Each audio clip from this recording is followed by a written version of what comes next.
Si Ozan tiba-tiba pingsan. Saya panik, bingung juga kenapa yang pingsan dia terus. Saya buang pikiran itu jauh-jauh. Saya masak air panas buat minum Ozan yang lagi disadarin sama Mas Ical. "Dia ngapa, Cal?" sahut Yopi. "Kok dia mulu yang pingsan? Emangnya lu mau jadi yang pingsan, Ung?" sahutku. "Lu mah doanya gitu, Teh," kata Ci Ung. Kayaknya saya tahu." "Apaan, Cal?" "Lihat nanti bakal terungkap." Saya diem aja. Matahari makin naik. Saya mutusin buat masak makan siang. Menu siang ini nasi tempe abon karangge. Ozan sadar juga akhirnya. Dirawat Mas Ical dari tadi. Masakan siap. Semua saya suruh makan siang.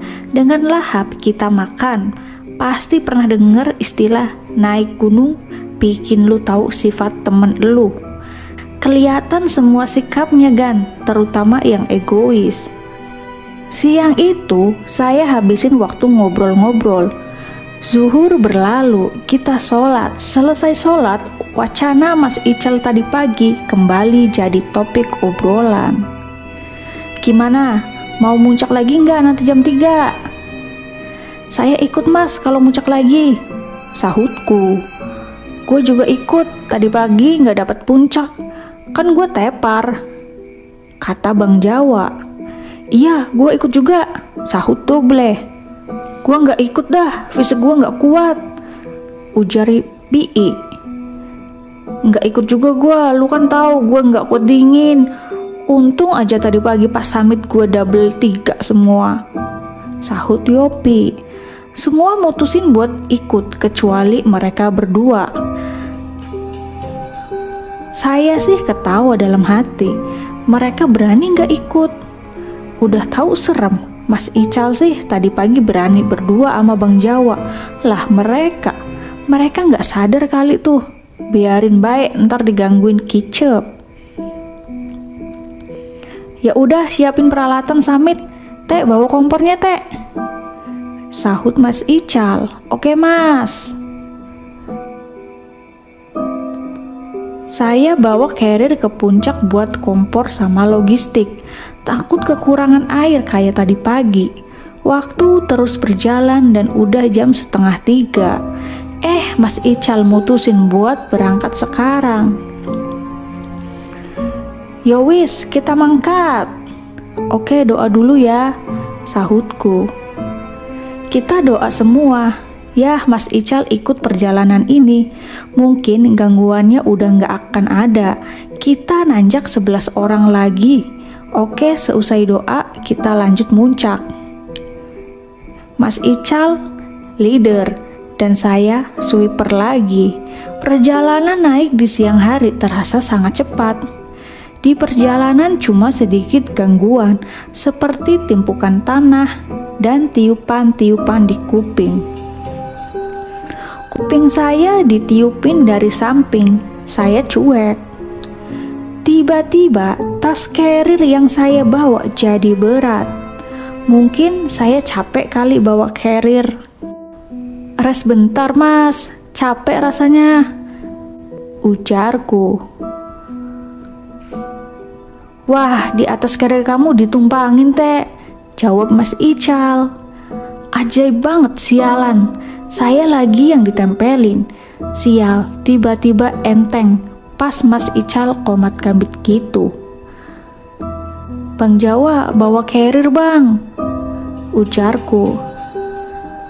Ya, saya takut ditempelin jin kagak punya kaki yang biasa cuma numpang.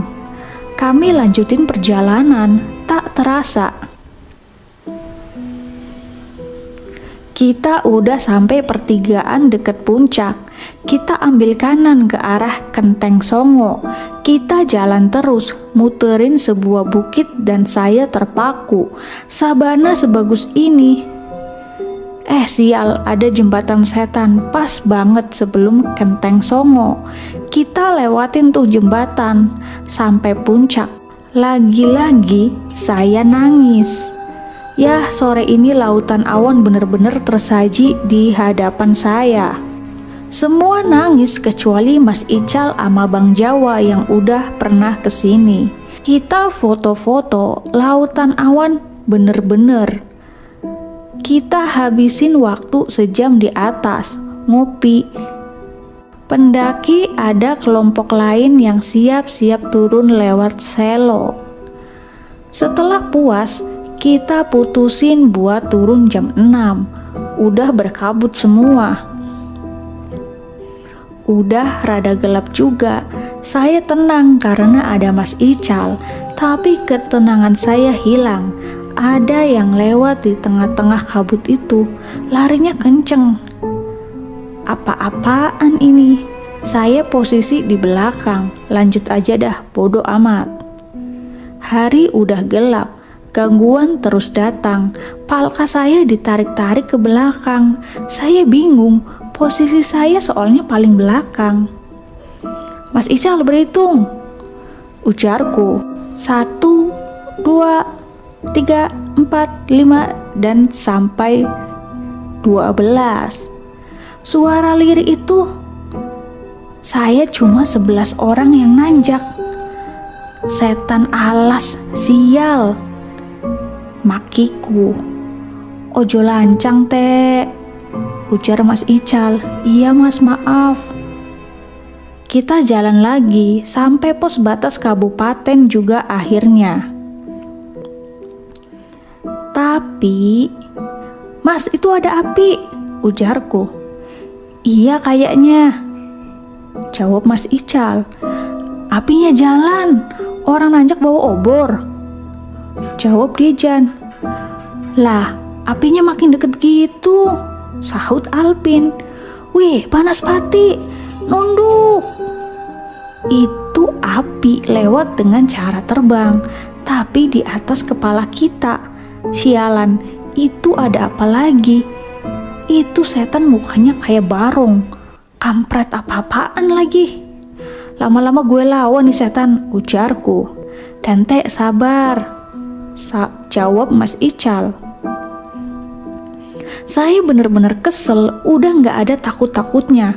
Tapi Mas Ical nyuruh sabar. Kita lewatin tuh barongsai geblek. Kita jalan terus. Jalan terasa lambat banget. Brak! Dejan kepleset dan kena Ibad. Saya ngakak, Ibad kayak ditaklek Dejan. Taklek terus Jan, ujarku. Hah, PA dah, sahut Doble. Wah, ternyata Ibad cedera serius. Kesleo dia, jadi nggak bisa jalan. Brak, si Ojan pingsan lagi. Hadeh, nggak bosen apa lu Zan? Si Alvin menunjukkan gejala-gejala hipo. Saya, Doble, Asad peluk si Alvin. Mas Ical ngurusin si Ozan. Bang Jawa mijitin si Ibad. Lagi kondisi gitu, dengan santainya, 2 pasang wanita terbang di hadapan kami. Bisa bilang misi mbak, ujarku saking stresnya saya saat itu. Tertawa melengking malahan, kaget saya. Malah ketawa lu bego bukannya mikir, ujarku. Demi Allah itu saya udah stres banget. Gara-gara setan kampret, saya sempet mikir nggak bakal hiking lagi gara-gara pendakian ini. Lagi-lagi saya nangis, sialan. Teh, jangan dilawan, biarin aja, ujar Asad. Wah, ini penyebabnya, jawab Mas Ical. Sambil nunjukin sebuah keris kecil dari tas selempang yang Fauzan bawa. Saya ngerasain energinya tadi sebelum kita naik, dan akhirnya terungkap apa penyebab kita diganggu dan kenapa selalu Ozan yang pingsan. Kata Mas Ical. Ini keris apa mas? Ujarku. Saya nggak tahu ini keris apa. Yang jelas ini keris pelindung. Tapi keris ini aneh. Energinya seperti pudar atau entah gimana. Makanya saya nggak bisa ngerasain energinya. Tadi sebelum naik baru keluar aktivitas energi, jawab Mas Ical. Sial, lain kali nggak gua ajak tuh anak, sahut Dobleh. Jangan gitu Bleh, ujarku. Lu mikirlah, dia dari bawah paling egois, ujar Dobleh. Ini bener kan sifatnya ketahuan. Ya udah Bleh, jangan emosi dulu, urusin Alvin sama Ozan dulu. Ibad biar diurus Jawa, ujar Asad. Alvin sama Ibad udah agak mendingan, tinggal Ozan yang belum sadar. Setelah 1 jam kita nunggu, dingin banget, udah gelap. Mungkin jam tujuan, akhirnya Ozan sadar. Si goblok akhirnya sadar, maki Dobleh. Heh Bleh, jangan sampai ada konflik antara kita. Andai lu ada dendam pribadi apa gimana, urusin di Jakarta, itu hak lu dah, ujarku. Jan, ini keris buat apa? Tanya Mas Ical. Ozan cuma diem gak jawab. Ditanya jawab tolol, maki Dobleh. Kalem aja Bleh, ujar Asad. Slow lah Bleh, jangan gitu. Kita di sini bertahan hidup sama-sama, sahut Ciung. Jujur Jan, ini buat apa? Saya nggak akan marah, jawab Mas Ical. Terlihat naluri kebapaan yang ditunjukkan Mas Ical. Itu cuma buat pegangan Mas, kata bapak suruh dibawa buat jaga-jaga, sahut Ozan. Ozan ini pengikut salah satu aliran bela diri asli Indonesia. Pasti tahu dan pasti ada teknik buat kanuragan dengan cara rasulan mungkin. Justru kesannya itu kamu nantang. Ibarat di pasar ada preman penguasa. Nah, kamu bawa preman lain, pasti jadi konflik, ujar Mas Ical. Iya Mas, maaf, sahut Ozan. Maaf nggak cukup bego. Lu nggak tahu jadi gimana ini pendakian? Yang seharusnya biasa aja malah jadi penuh teror, sahut Dobleh. Lu bisa santai nggak sialan? Udah Bleh, lu jangan bikin ribut. Lu juga Jan, baru siuman udah gitu aja, sahutku. Ya udah, yang penting semua nggak kenapa-napa. Kalian tabah aja, andai ada gangguan lagi. Ya udah, siap-siap jalan. Kasihan Pi sama Yopi cuma berdua di camp, ujar Mas Ical. Kita akhirnya siap-siap buat jalan lagi menuju camp. Setelah Alvin dan Ibad udah benar-benar siap, kita jalan lagi. Ya benar aja, perjalanan penuh godaan. Saya kali ini jadi leader, Mas Ical jadi sweeper. Di depan saya banyak banget penampakan Miss K sama Om Wowo. Ada juga siluman monyet yang loncat ke sana kemari. Saya cuek aja kan. Di depan saya banyak banget penampakan kuntilanak sama genderuwo. Ada juga siluman monyet yang loncat ke sana kemari. Saya cuek aja. Kondisi gelap. Pokoknya jalannya nunduk. Lihat pijakan, jangan celingak-celinguk, ujarku. Emang kenapa, Teh? Sahut Dobleh sambil noleh samping kiri. Kan udah gue bilang, ujarku. Terdengar suara tawa. Sial, dia ketawa melengking. Saya tahan emosi. Untung gue sabar. Udah Teh diem.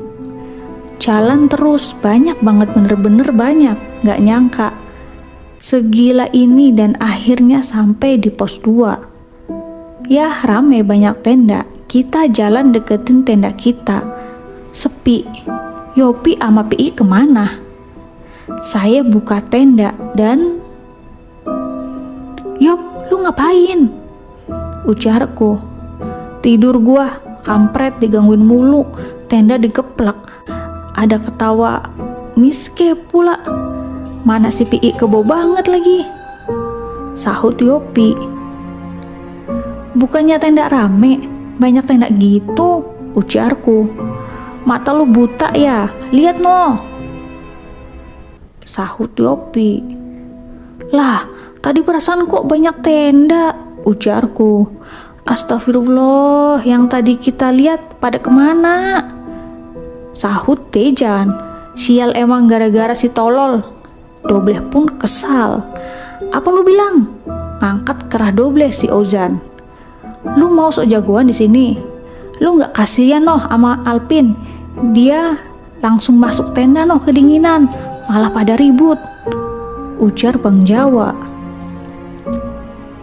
Yah, Alpin malam ini bener-bener hipotermia, ampe kencing di celana. Saya tamparin gak sadar, saya ajak ngomong malah ngelantur. Saya minumin air mendidih, malah kebal kayak debus. Nafasnya dingin dan menggigil. Terus saya gantiin bajunya. Gak apa-apa bekas kencing juga.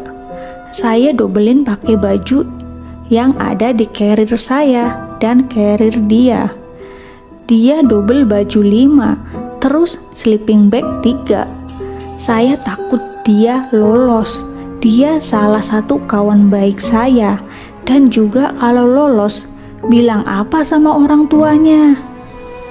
Alpin udah nggak menggigil dan tidur nyenyak kayaknya. Ibad juga di tenda lain tidur menggigil. Bad, lu hipo Bad. Nama bapak lu siapa? Ujarku. Teja, sahut Ibad. Alhamdulillah masih sadar. Yang lain malah pada ketawa. Saya lanjutin masak buat makan malam. Terus bakar api unggun buat ngangetin. Weh, awan badai kelihatan di sana. Makan malam kali ini seadanya. Cuma nasi goreng. Semua makan, kecuali Alpin dan Ibad. Lagi-lagi keegoisan terlihat. Maruk, asli maruk. Lanjutkan ibadah dan tidur malam itu gangguan juga terus datang bertubi-tubi. Sampai saya bilang, udah kek gangguannya, gue seduhin kopi dah.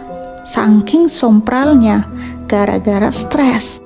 Saya coba buat terpejam dan sedikit-dikit bisa sampai akhirnya saya terbangun karena sebuah teriakan. Yah, si Ozan teriak. Kayaknya dia jadi sasaran teror para begundal goib. Terdengar percakapan dari tenda sebelah. Mampus lu, gara-gara lu nih. Kena batunya kan lu, biar ditongolin kepala buntung lu, ujar Dobleh. Kalau dia nampakin, kita juga ngeliat lah. Kita kan setenda, sahut Ciung. Jujur, saya ketawa di dalam hati, meski lagi diteror gitu. Masih sempatnya aja polos gitu. Saya lanjutin tidur aja. Sekitar jam 2 pagi, saya kebangun. Saya lihat Yopi. Dia nggak bisa tidur kayaknya. Bener-bener dingin, tembus sleeping bag juga. Yop, nggak tidur, ujarku. Nggak bisa teh, gue mana diganggu mulu, temenin gue teh, ujar Yopi. Iya slow, gue juga nggak bisa tidur, sahutku. Terdengar geraman. Kaget, kirain apaan. Si Irul ternyata ngorok. Saya ngobrol sama Yopi. Tiba-tiba ada suara ketawa. Kok nggak bosen ya gangguin kita, ujarku. Anjir, suara apaan itu, ujar Yopi. Pakai nanya lagi lu, apaan yang suka ketawa, ujarku. Ah, bodoh ah, sahut Yopi. Gubrak. Terdengar suara gubrak. Saya bingung, itu bunyi apa? Sampai saya sadar itu bunyi tenda sebelah rubuh. Weh, bangun, ini tenda rubuh, ujar Dobleh. Yowis, ayo keluar, sahut Mas Ical. Saya sama Yopi yang beda tenda juga keluar buat ngeliat sekaligus bantuin. Saya ambil senter lalu saya arahin ke tenda yang rubuh. Aneh, framenya kecabut. Nggak mungkin angin yang ngelakuin ini, karena framenya tertancap dalam banget. Walah, kok bisa ya framenya kecabut? Padahal udah ditancapin dalam banget. Kalau angin biasanya nggak mungkin bisa nyabut, kecuali badai. Tapi kondisi sekarang bukan badai kan? Ujarku. Kalau orang juga nggak mungkin, Teh. Soalnya cuma ada kita di sini. Jawab Yopi. Astagfirullah, itu apaan? Si Ozan sambil nunjuk ke atas pohon. Nggak ada apa-apaan sih. Mampus lu, emang enak dinampakin dewek kan? Biar dimakan lu sama setan sini. Maki Dobleh. Dobleh, kamu jangan doain gitu. Ya udah Zan, sekarang kamu tenang aja. Salah kamu juga kan karena bawa ajimat keris itu. Jawab Mas Ical. Ozan cuma nunduk. Saya bangun lagi itu tenda. Dan dengan bantuan yang lain, itu tenda akhirnya kelar juga. Semua masuk tenda lagi kecuali saya, Yopi, sama Mas Ical. Saya masak kopi buat ngangetin badan di kondisi dingin yang menurut saya cukup ekstrim. Lalu saya mulai ngomong. Mas Ical, sampai kapan kita diganggu kayak gini? Tadi tenda yang Mas tempatin rubuh karena gangguan goib kan? Iya Cal, sampai kapan? Besok kita turun, tapi gue ngeri ada yang diikutin sampai Jakarta, atau malah ada yang gak dikasih pulang ke Jakarta. Ujar Yopi. Tenang aja, paling kita cuma diganggu sampai base camp. Mereka penunggu asli sini, gak mungkin mereka ngikutin sampai Jakarta. Jawab Mas Ical. Ya udah, gue masuk tenda, gue gak kuat, dingin banget. Ujar Yopi. Sisa saya sama Mas Ical.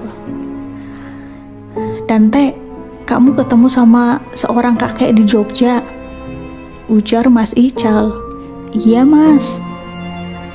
Dia itu leluhur kamu, kerabat dari Pangeran Diponegoro. Kamu ada hubungan darah sama Gusti Pangeran. Pangeran, kerabat dan pasukannya melarikan diri ke daerah Purworejo hingga Kebumen. Kamu orang Purworejo kan? Ujar Mas Ical. Iya Mas, kok Mas tahu saya orang Purworejo? Dan tentang silsilah keluarga, saya sendiri nggak tahu apa-apa tentang leluhur saya. Jawabku.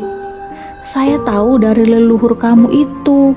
Pas di base camp waktu kamu tidur, leluhur kamu itu muncul dan cerita sama saya. Jawab Mas Ical.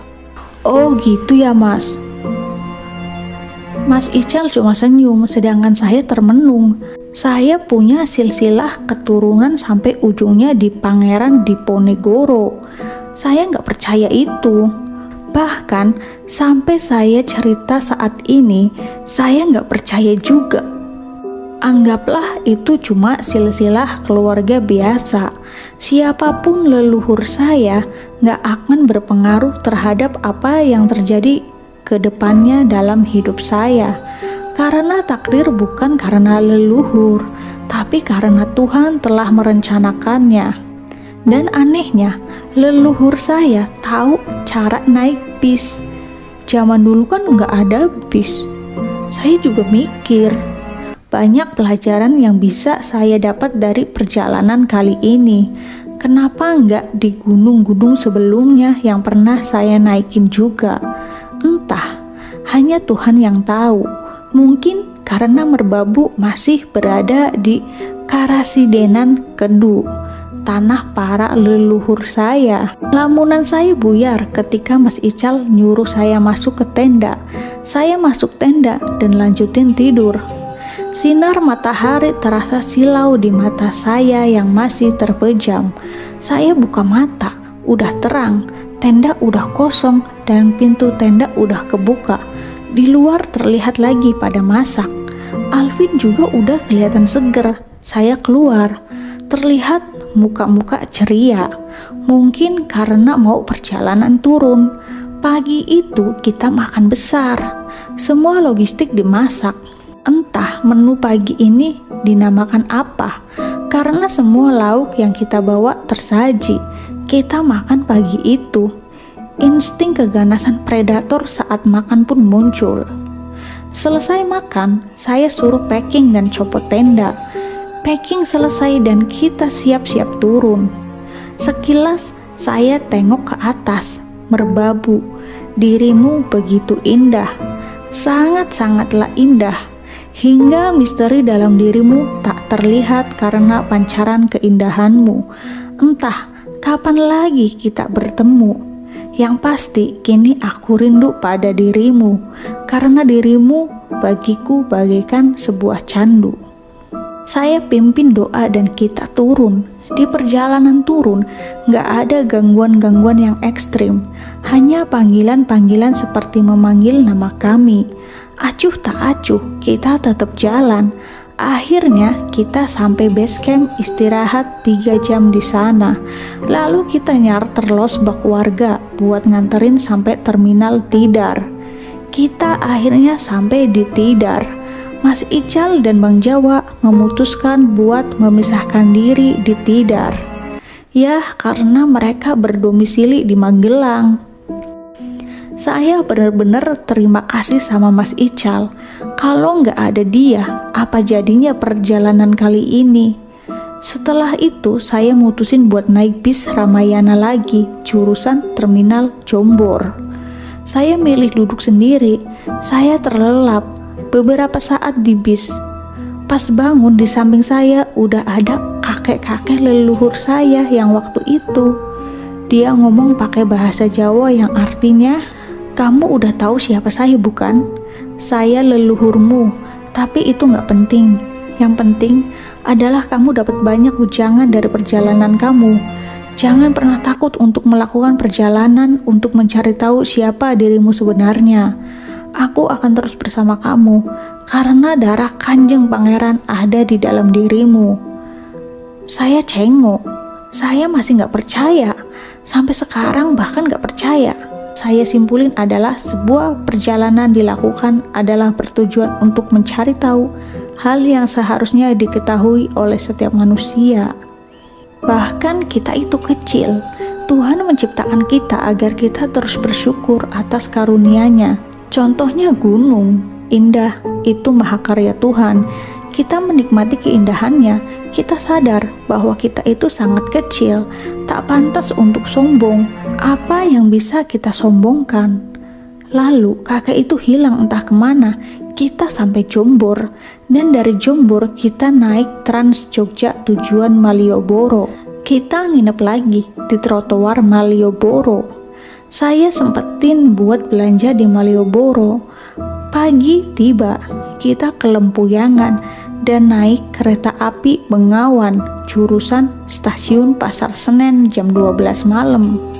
Di Senen, kita nginep lagi di stasiun sampai pagi jam 5. Jam 5 kita naik komuter menuju stasiun Sudimara dan kita berpisah di sini.